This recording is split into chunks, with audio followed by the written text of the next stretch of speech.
with a 74 to the top of the board. His 74 beats Reddick's 74. And Sauter's 75. So here's Chase Elliott in the 71. Can he get to the top of the chart? He should run about a 71. Here's that rev limiter kick in. Truck's turning a lot of RPMs here. Look at Elliott in the green, a 10th and a half in the bank right now. Custer to be improves. He slows down about 400s. How about Elliott here? Looks like it's going to be a big lap. Fastest Chase Elliott, 1967. He's going to do another one, guys. He's got a lot of rev limiter in that thing, doesn't he? He hits Sure that does. chip for 2, 3, 4 truck lengths even. Slows down about a 10th and a half on that lap. Good there, P167. Pretty good. Pretty good there. Daniel Suarez right now currently 5th at a 75. Exact same lap time as the 21 of Sauter's run. Remember back when a 75 was pretty good? Then along comes Chase Elliott, runs 19.67 seconds, over 96 miles an hour. Custer's going to give it another effort here. He doesn't have a whole bunch of laps on these tires. Kept the laps down in the first 2 sessions. Final 15 seconds. Doesn't look like anyone's going to be able to top Chase Elliott. Kaz Grala now in that 24. Currently in the 10th spot. Great effort for Kaz Grala. High school senior. He's going to end up 10th. Time expires, and it's going to be Chase Elliott with his second career pole in the NASCAR Camping World Truck Series. Swept all 3 rounds, didn't he? Fastest in the first, fastest in the second, and pole winner for the 71.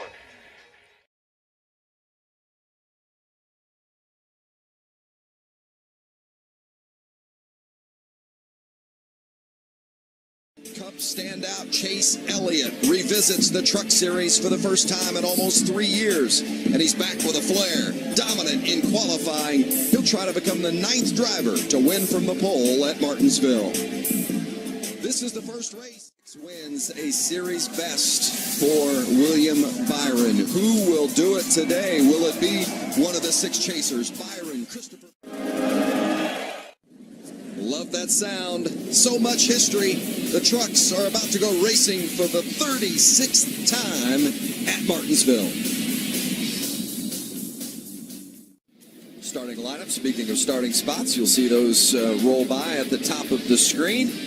How about our onboards? Got some cool looks today. Yeah, let's ride along with Christopher Bell, that JBL Toyota. Christopher had the best average finish in the first round of the chase. If he can do that again, he'll be racing for a chase. Vince, Chase Elliott has not competed in a Truck Series race since November of 2013, but looking at this weekend, it seems he has not missed a beat. Now, he teamed up with Contreras Motorsports in that 71 entry, sat on the pole earlier today, but now this is kind of a joint effort between Contreras and Hendrick Motorsports, because when you look at pit road, he will have that 24 Sprint Cup pit crew pitting this truck for him throughout the course of the day. So expect Chase Elliott to potentially play the role of chase spoiler for some of these Truck Series regulars. Hermie? Just about ready for the green. Chase Elliott, the pole winner on the inside. On the outside, it's Daniel Suarez racing at Martinsville.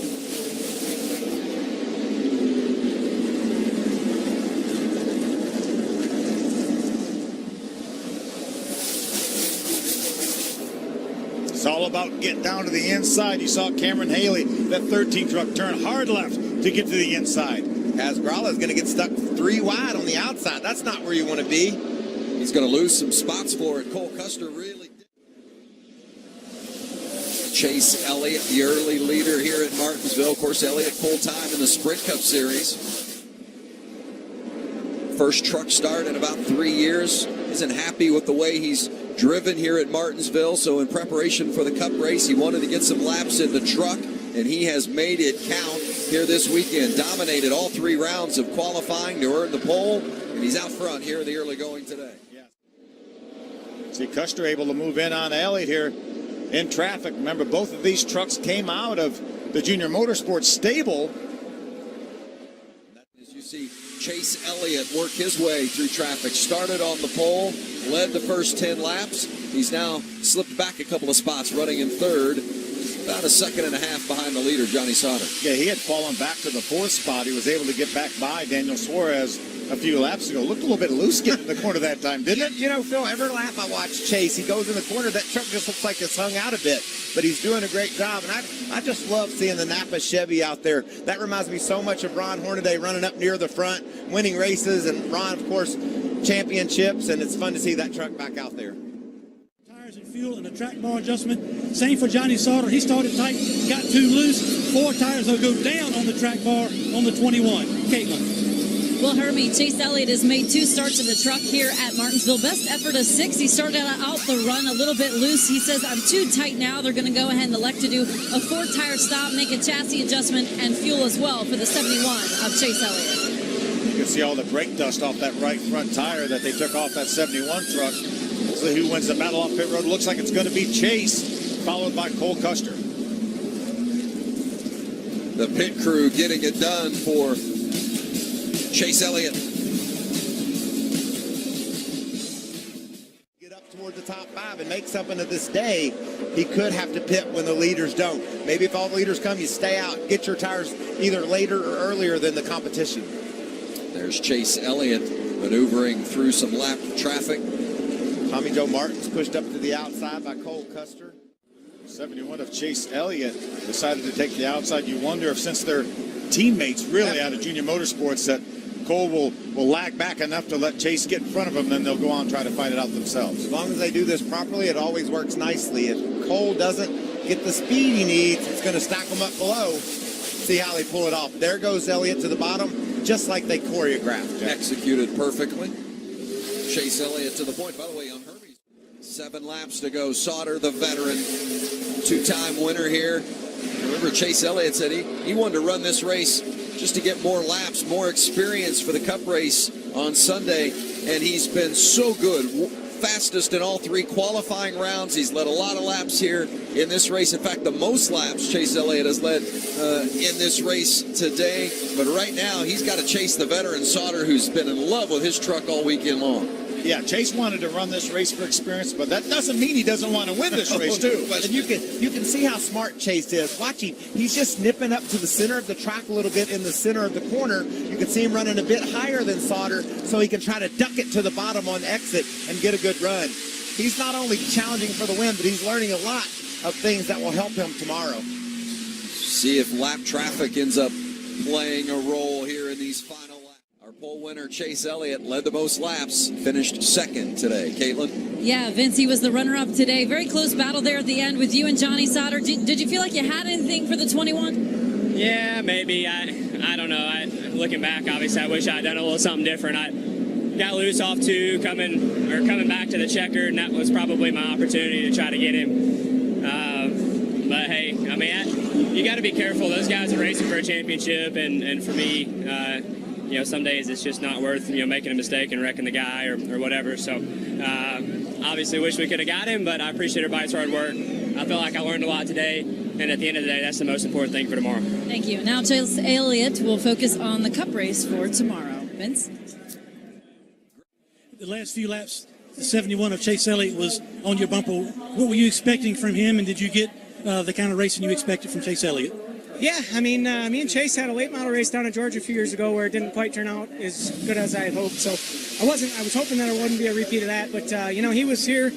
I think he kind of knew the picture, and it was an awesome day for Chevrolet. We dominated the race, I think, from start to finish. So, but Chase did a great job. I think he was here just to get some practice for tomorrow. So it's cool when you can beat, organizations like that and beat drivers like that. So I'm just proud and very humble to be here. That's Johnny Sauter.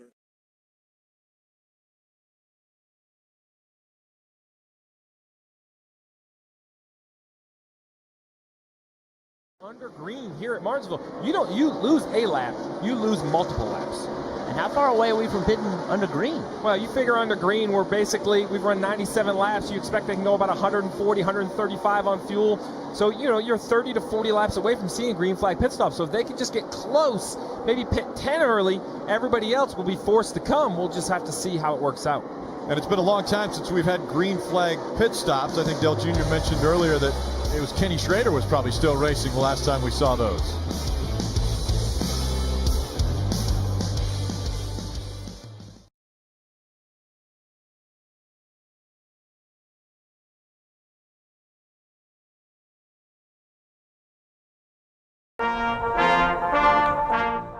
Raise your game, but you also have to wait for Mother Nature. Yes, those are raindrops and precipitation on the lens of the camera, as we have had a shower pass through just after the command or the pre-race ceremonies got done. They decided to cover the cars up as a rain shower is moving through the area. We've talked about a lot of the Chase drivers in our pre-race show, but there are obviously a whole lot of other drivers. Each one has a story, and Dave Burns has an update on one of those. In fact, it's a Chase. Chase Elliott may appreciate a little bit more time to chill out this afternoon before the race.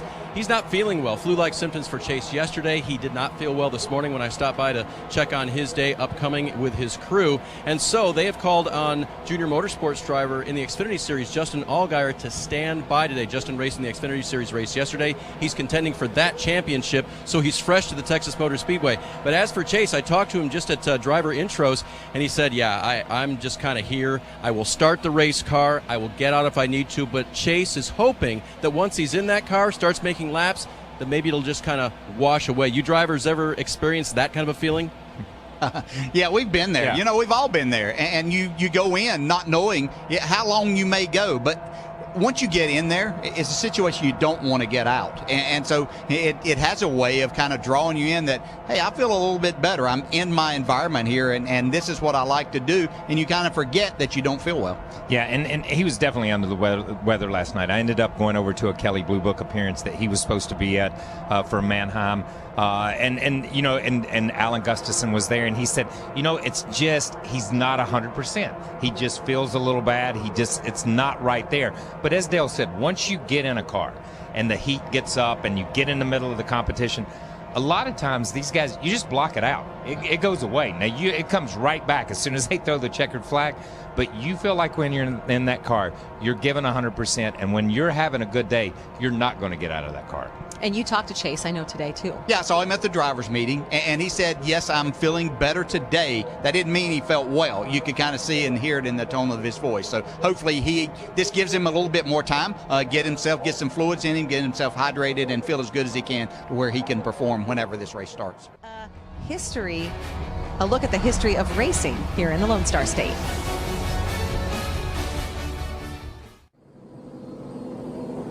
And we heard earlier that Chase Elliott might be suffering from some flu-like symptoms. Dave, do you have more on that? Well, Rick, when I caught up to him today before driver introductions, I said, how you doing? And he said, well, I'm here. I said, what's the plan? Well, they held Justin Allgaier over from yesterday's Xfinity Series race. Remember, Justin, a part of the Hendrick Motorsports family, driving for Junior Motorsports in the Xfinity Series. And Justin will be ready to hop in this car if need be. Now, Chase is in the car now. Justin is back in the coach slot or the hauler, just kind of on standby. But if Chase feels good once he gets rolling here, he'll stay in the car. And, Jeff, I know as a driver, you've had experiences where the laps and just getting at the task here can really help you feel a whole lot better. Yeah, just to get comfortable in the motorhome. You're probably going to stay there the rest of the night. I mean, unless Chase ends up feeling really badly, you try to stick it out. I mean, you try to just, your team put so much effort into it. You've put so much effort into it. You don't want to get out of that race car unless you have to. It's great to have somebody like Justin that can stay over in case he has to get out. But it's very few times you see drivers when they're sick have to get out of the race cars. They find a way to make it happen. Dave. The update on Chase Elliott is good. So far, the driver just going about his business in that 24 car. Justin Allgaier remains on standby for him, but right now it looks like Chase is going to try to weather most of this race if he can, just going about his business. And again, Chase Elliott suffering from flu-like symptoms before the race started, but is in the car and racing here at Texas. NASCAR on NBCSN is brought to you by Liberty Mutual Insurance, helping drivers worry less on the track and on the road. Green flag pit stops beginning a little bit early, as some people thinking that it might be rain coming, and both the 78 and 19 trying to come to pit road at the same time. 78 has the lead, the 19 fighting for the lead, and they both decide that it's time to come to pit road. Dave? Denny Hamlin is on pit road, gave up 14th to do that. He'll get 4 tires and fuel. And Martin Truex Jr. came to pit road just moments before. He said something felt very strange in the race car. They're going to make a 4-tire change here on pit road and no significant adjustments. Meanwhile, 4 tires for the 19 as well as he's away. Marty? Kevin Harvick says, we've been terrible this run. He said, well, we really haven't been good on any of the runs, but this is by far the worst one of the day. A wedge adjustment, also air pressure adjustment. The car had been way tight for Harvick all evening long. For Kyle Busch, he said, we finally fixed the front end of the car and the handling. Close call with A.J. Allmendinger leaving pit road and Greg Biffle as well, but the car was too loose all the way through. An air pressure adjustment, trying to tighten it up, Mike. Matt Kenseth's car's been loose as well. Last time down pit road, they pulled a Packer. This time they're going to make wedge adjustments on both sides of the race car, along with 4 Goodyear Eagles and Sunoco race fuel. He's away.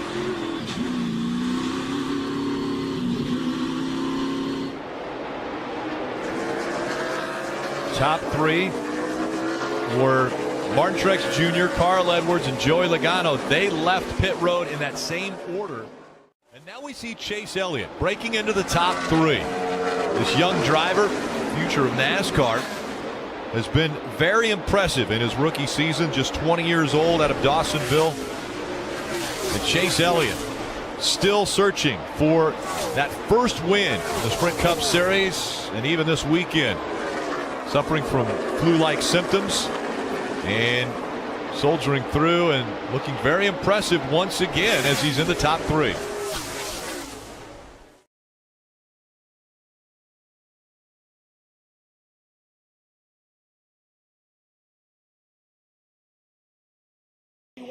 So far today, Dave. Marty, do you remember last week how sick Chase Elliott was? Well, I talked to his Hall of Fame father in the garage area this morning, and Bill said, yeah, I didn't believe it. He was as white as my legs. That's, more than I needed to know. But he was going to stay in the race the whole race, and he finished 4th that day, which was incredible. Today, he's a picture of health, and so is his race car, Rick. Yeah, running well up there in the 3rd spot, chasing after Joey Logano.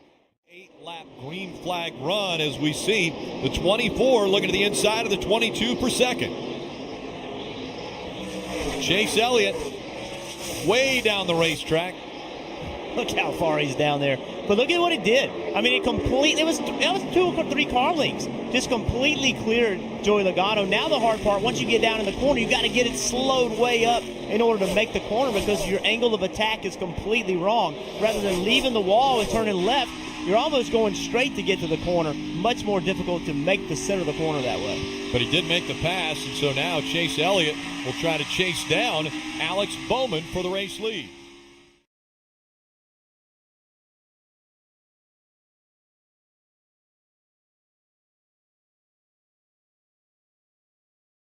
Mike, at this point, 20-year-old Chase Elliott runs into 10th position and cannot make that high line work. He's been going to the bottom recently just because he said the car will not handle up in the extreme high line. Talked to his crew chief, Alan Gustafson, this morning about his rookie season. And while they didn't get the win, Alan said they were pretty happy with a few things they did this year. Remember, they didn't want to define their season by winning. After all, he was replacing Jeff Gordon, the 4-time champion. But it's been a good year for Chase. Marty? No one's better rolling the top than the 18 of Kyle Busch. And you can bet Kyle Busch will try to make that happen. He's unbelievably good on that outside on restarts. 10 to go. They come into the restart zone. Kyle Larson, the outside. Carl Edwards on the inside. Green flag back in the air. They're blocking. Good go down low. Carl Edwards into the wall. He got tagged by the 22. Big hits by the 19. And the caution comes back out again. That is exactly what we saw Joey Logano was going to try to do. Big fire of the 78. But that is what we thought was going to happen. Obviously, the wreck isn't what we thought. Martin Truex Jr. needs to get out of this race car. Very aggressive on the restart. The flames rolling out from underneath the hood of the 78. Red flag comes out. Martin Truex Jr. is out of the car. 22 gets a big run. Carl sees him coming. He goes to block. 22 does not slow up. Stays in the throttle. Big wreck. And the 22 really ended up getting a lot better out of that situation because it looked as though Brad Keselowski laid completely off of him. The 22's So you hear Joey Logano. He's to the inside. It gets to a point where the 19's pulled out. He's out of the gas. He's not in the game. Brad Keselowski also has been to the infield care center and released. Involved in this accident on 258. Keselowski, Casey Kane, Regan Smith. Of course, the two chase contenders, Carl Edwards and Joey Logano. Chase Elliott, Ryan Newman, Martin Truex Jr., and Ty Dillon. All involved on the restart. And then he's able to get through. So we're going to watch, really focus on the 22. The 22's down. We've seen this multiple times. He gets into the 19, but continue to watch. Cars crash, the 3, other cars go by, the 24 and the 11 gets by. Here's the 22. Now he's going to accelerate past the 24, but that is the view. That is one of the views, I assume, NASCAR uses. They say they look at video. I don't know exactly what cameras they use. But in this camera, it's very clear to me that he was involved in the accident, doesn't maintain speed, comes up, catches the 2, no fault of his own. The 24 goes by. In my mind, the 22 is in the exact right location, 9th. I believe the 24 might pit. Looks like he has some damage. Maybe he'll line up 8th. But that's how the rundown is created. It's hard to do. It's difficult to do. Kyle Larson's only won one of them in his whole career. Rick, road's going to be open here. I'm expecting that we won't see anyone take advantage of open pit road other than some guys at the back. Well, Chase Elliott came with damage. So the only reason why I'm bringing that up is, unfortunately, it's a negative for Chase Elliott. He's going to have a penalty. But more importantly, for the 3rd of our championship 4 that's still on the racetrack, Joey Logano, that moves him from 9th.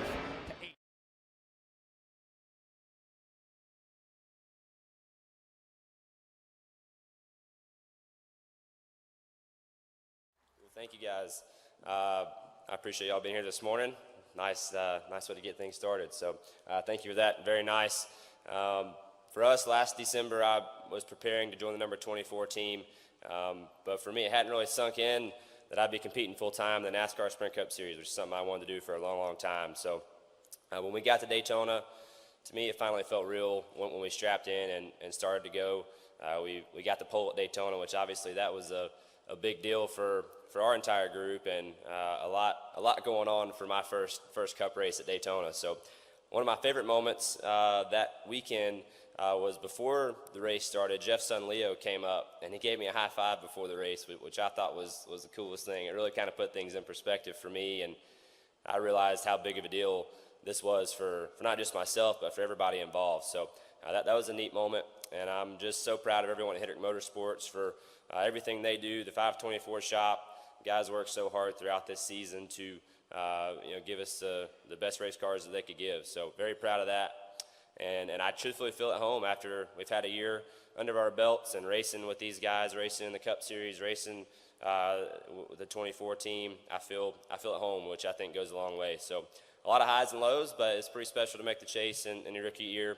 I felt like it was pretty special. So just want to say thanks to Sunoco for everything they do for having the Rookie of the Year award, and we certainly couldn't do it without them. So just want to give some thank yous to the people who made it happen, to my fellow rookies. I appreciate you guys being great competitors all season, and I certainly look forward to racing with you guys in many years to come, hopefully. Brian France and the France family, thank you for your dedication. To everyone at NASCAR, including all the officials, we appreciate everything you do for us, working so hard every week. Special thanks to Rick and Linda Hendrick for believing in me from day one. Still trying to figure out why, but I appreciate that more than you know. Jeff, Jimmy, Dale, Casey, and Alex for your support and guidance in my rookie year. Very lucky to have you guys as great teammates, so thank you for that. Jeff, you built a great team over the years, and it's been an honor to have you as a mentor my rookie season and be able to have a guy like yourself to look up to.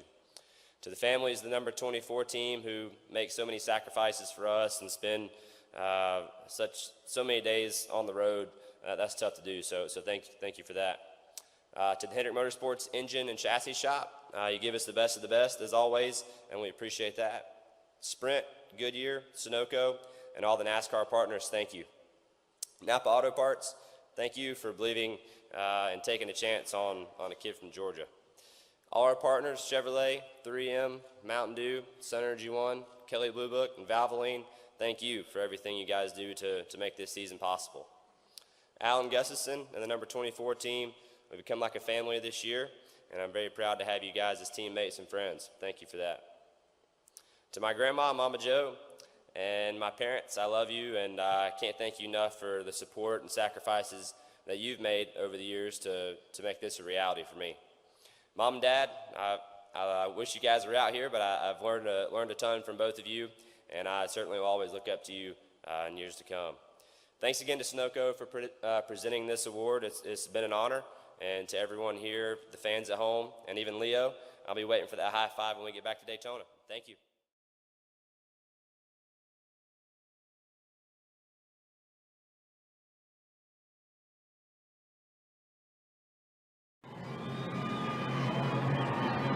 Through the smoke, you see the lights of the safety vehicles and the police, and we await next. Well, there he is, Chase Elliott, the 2016 Rookie of the Year, the NAPA number 24, taking over for Jeff Gordon this year.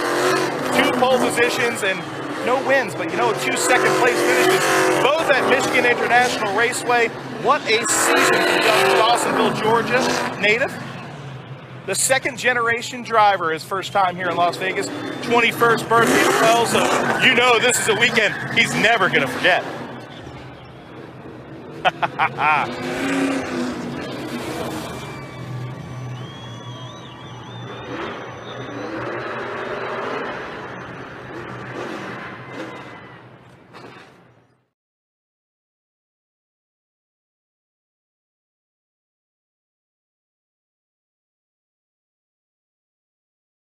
It's really cool to stand here between the drivers of 2 legendary cars. Guys, your first time. Chase Elliott, for you to be here to drive that number 24 car, but to make it in the Chase the first year, what is that like for you? It was a blast. We had some really fast cars throughout the year. I think that's something we need to be proud of, and I was just so impressed with how our company came together when the Chase started, from our group to the 48 team, and congrats to all you guys as well. I've told them that it's incredible and definitely something to look up to, but just really proud of how our company came together when the Chase started. I feel like we really stepped up, and that's the kind of performance you have to have moving forward. Now, Chase, the only bummer is you're here tonight by yourself. I want to give you a reminder. When Jeff Gordon started driving the 24, he had a mullet and a mustache, and now he's married to a supermodel, so you got nothing to worry about, okay? Just give it a little time. Good things are happening. Congratulations, guys, on a great season. Marty? Hey, Rut, too, he's letting his hair grow out until like January, so that'll be cool. We'll see what that looks like. So.